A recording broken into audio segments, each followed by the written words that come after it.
பாண்டுவின் அண்ணன் திருதராஷ்டிரனுக்கு கண்கள் இல்லை. அவருக்கு திருமண தோஷம் நிவர்த்தி செய்வதற்காக ஓர் ஆடு ஒன்றினை காந்தாரிக்கு திருமணம் செய்து வைத்தார்கள்.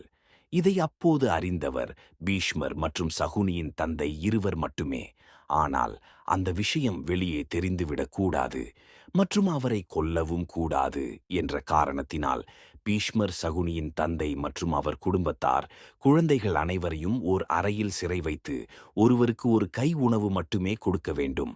அதாவது உணவும் கொடுக்காமல் இறந்துவிட்டார்கள் என்ற பாவம் வந்து சேரக்கூடாது என்ற காரணத்தினால் ஒருவேளை உணவு மட்டுமே கொடுக்க வேண்டும் என்று உத்தரவிட்டு விட்டார்.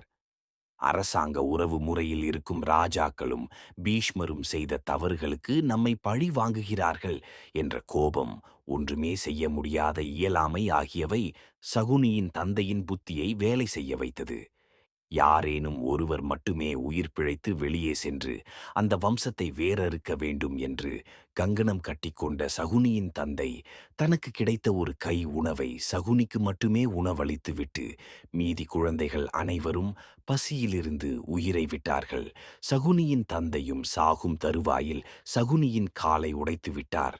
இது நீ நடக்கும்போது எல்லாம் நம்மை கொடுமைப்படுத்தியதை உனக்கு ஞாபகப்படுத்தும் மற்றும் நான் இறந்த பின் என் விரல்களிலிருந்து எலும்புகளை எடுத்து தாயக்கட்டை செய்து கொள்.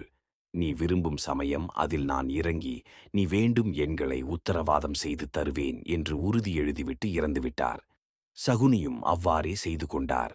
அநியாயமாக தன் குடும்பத்தில் அனைவரையும் இழந்ததற்காகவே பழிவாங்கவே சகுனி கௌரவர் வம்சத்தை பகடையில் ஆரம்பித்து போரை துவங்கி வேரோடு அழித்தார். வஞ்சகமாக ஒரு பழமொழி சொல்வார்கள், பகையாளி உறவை உறவாடி கெடு என்று. சகுனிக்கு அது முற்றிலும் பொருந்தும்.